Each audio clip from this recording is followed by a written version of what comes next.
రాష్ట్ర అధికారిక చిహ్నంలో చార్మినార్ కాకతీయ కళాతోరణం తొలగింపుపై రచ్చ జరుగుతూనే ఉంది. రెండు చారిత్రక కట్టడాలను తొలగించడంపై మొదటి నుంచి బీఆర్ఎస్ అభ్యంతరం వ్యక్తం చేస్తోంది.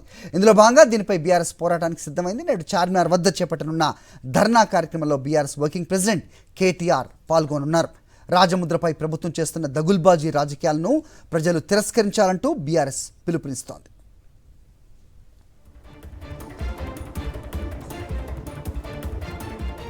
ఇదే అంశంపై అప్డేట్స్ మా కరెస్పాండెంట్ కిరణ్ భూపతి చార్మినార్ వద్ద నుంచి అందిస్తారు.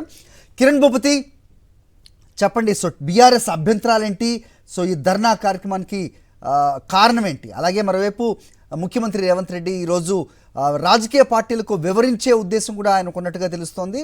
అసలు ఈ జాతీయ గీతం ఏంటి, ఈ చిహ్నాల తొలగింపు అంశం ఏంటి, మీ దగ్గర ఇన్పుట్స్, ప్రస్తుతం బీఆర్ఎస్ కార్యాచరణ చెప్పండి.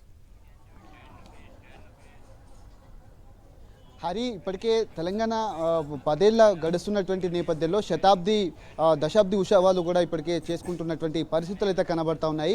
ఈ నేపథ్యంలోనే పూర్తిగా ఇటు అధికారిక చిహ్నంలో చార్మినార్తో పాటు కాకతీయ కళాతోరణం రెండు కూడా తీసివేయడం అనేది ఇటు కాంగ్రెస్ ప్రభుత్వం చేపడుతున్నటువంటి చర్యల్లో భాగంగా దీన్ని తీవ్రంగా ఇటు బీఆర్ఎస్ పార్టీ వ్యతిరేకిస్తూ ఉంది. అందులో ఉన్నటువంటి ఆనవాళ్లు, రాచరికపు ఆనవాళ్లను తొలగిస్తామంటూ కూడా కాంగ్రెస్ ప్రభుత్వం చెప్తున్నటువంటి నేపథ్యంలో ఇందులో రాచరికపు ఆనవాళ్లు ఎక్కడ లేవు. వారసత్వ సంపదగా వస్తున్నటువంటి ఈ చార్మినార్ కావచ్చు, అంతేకాకుండా కాకతీయ కళాతోరణం ఏవైతే వాటి అన్నింటినీ తొలగించడం పట్ల కూడా తీవ్ర అభ్యంతరం అయితే బీఆర్ఎస్ పార్టీ వ్యక్తం చేస్తుంది. ప్రధానంగా ఈ అంశాలు ఏవైతే ఉన్నాయో, ప్రపంచవ్యాప్తంగా గుర్తింపు పొందినటువంటి చార్మినార్, హైదరాబాద్ అంటేనే ప్రధానంగా గుర్తొచ్చేది చార్మినార్. ఇందులో ఎక్కడ కూడా రాచరికపు ఆనవాళ్లు లేవు.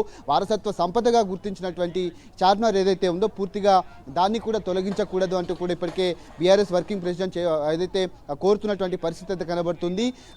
పనికిమాలిన చర్యలకు కాంగ్రెస్ ప్రభుత్వం చర్యలు పూనుకుంటుంది. 10 ఏళ్లు గడుస్తున్నటువంటి తెలంగాణలో ఇప్పుడు ఈ అంశం ఎందుకు తెర మీదకి తీసుకొస్తున్నారు? అటెన్షన్ డైవర్షన్ పాలిటిక్స్ను పాటిస్తూ కాంగ్రెస్ ప్రభుత్వం చేసినటువంటి కుట్రలను కూడా తిప్పికొడతామంటూ కూడా చెప్తున్నారు. మరి కాసేపట్లోనే బీఆర్ఎస్ వర్కింగ్ ప్రెసిడెంట్ కేటీఆర్ కూడా చార్మినార్ను సందర్శిస్తారు. ఇక్కడ దానికి సంబంధించినటువంటి వివరాలన్నీ కూడా మీడియా ముఖంగా వెల్లడించేటువంటి అవకాశాలు అయితే కనబడుతున్నాయి. అంతేకాకుండా కాకతీయ కళాతోరణానికి సంబంధించినటువంటి అంశంలో కూడా అది కాకతీయులకు సంబంధించినటువంటి అంశంలో ఉంది కాబట్టి గతంలో కూడా ఎక్కడ కూడా దాంట్లో రాచరిక ఆనవాళ్లు లేవు అంటూ కూడా చెప్పడం జరిగింది. ఇప్పటికే వరంగల్ జిల్లా నేతలంతా కూడా నిన్న వరంగల్లో పెద్ద ఎత్తున నిరసన కార్యక్రమం కూడా చేపట్టారు.